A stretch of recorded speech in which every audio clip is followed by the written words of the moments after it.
این بانوان دانشجویان کالج طبی ناحیه وسه با افتخار روز مادر جمع آمدند. بخشیده به روز مادر در این مؤسسه ساحه تندرستی با ابتکار کمیته اجرایی حزب خلقی دموکراتیک تاجیکستان در ناحیه وسه در همبستگی با بخش کار با جوانان و ورزش و شعبه کار با زنان و اویلا جشن روز مادر با شکرگزاری از تاجیکستان صاحب استقلال و افتخار بلند وطنداری در سطح بلند آمادگی دایر کرده شد.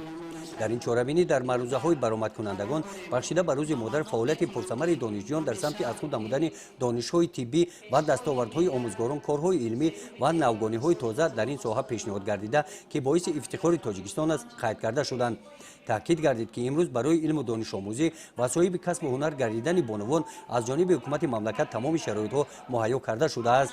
در قسمت مذاکره ها نماینده مؤسسه در برآمدش قید کردند که جواباً به این غمخوری‌های دولت و حکومت جوانان را میباید صدقاً تحصیل نموده صاحب کسب گردیده در خدمت خلق و وطن باشند.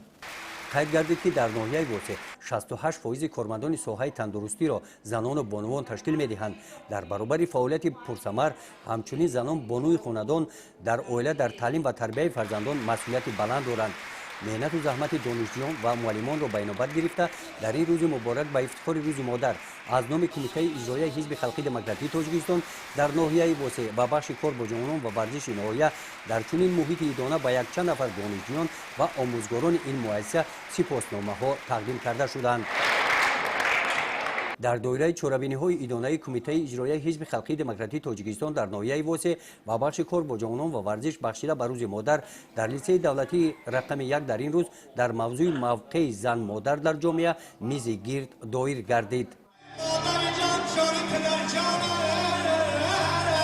همچنین در این روز بخشیده به 8 مارس روز مادر کارمندان بخش فرهنگ ناحیه در کالج طبی برنامه ادانه کنسرتی نمایش دادند.